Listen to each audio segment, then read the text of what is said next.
ဒါဟာအသင့်စားတောက်ဆိုင်ကဝန်ထမ်းတွေလုပ်ငန်းခွင်မှာစနစ်တကျမလုပ်ဆောင်နိုင်ရခြင်းရဲ့အဓိကအကြောင်းရင်းတွေကတစ်ခုဖြစ်ပါတယ်။ဒါလေးကိုမြင်အောင်ကြည့်ပေးပါတစ်မှာဝန်ထမ်း9ယောက်ရှိပြီးဆိုင်မဖွင့်ပြီးလုပ်ဆောင်ရမယ့်တာဝန် task 30ရှိတယ်ဆိုပါဆိုဝန်ထမ်းတွေအလုပ်ဆင်းချိန်မှာသူတို့အလုပ်စလုပ်ကြတာမှန်ပေမဲ့ဘသူကဘာအတွက်တာဝန်ရှိလဲဆိုတာမသိကြပါဘူး။တယောက်ကစပွဲတန်ရှင်းရေးလုပ်တယောက်ကဖုံးတုံးနောက်တယောက်ကတချင်းဖွင့်စသဖြင့်လုပ်ချင်ရလုပ်နေကြတာကြောင့်ဒီကြားထဲမှာမဖြစ်မနေလုပ်ရမယ့်အဓိကတာဝန်ချုပ်ကျန်ရစ်ခဲ့ပါတယ်။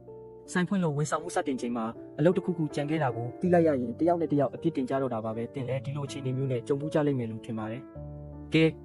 အခုအဲ့ဒီတာဝန်30ကိုဝန်ထမ်းတယောက်စီအတွက်တာဝန်6ခုစီတေချာခွဲဝေပေးပြီးတိကျတဲ့အချိန်စရာနဲ့တာဝန်တွေကိုသတ်မှတ်ပေးလိုက်တယ်လို့စိတ်ကူးကြည့်ပါအခုဆိုရင်ဘသူကဘာလုပ်ရမယ်ဆိုတာတေချာသိသွားတဲ့အတွက်တခုမှကြံခဲ့တော့မှာမဟုတ်ပါဘူး။ဒါဟာစနစ်များ systems နဲ့ SOP standard operating procedures တို့ရဲ့စွမ်းအားပဲဖြစ်ပါတယ်။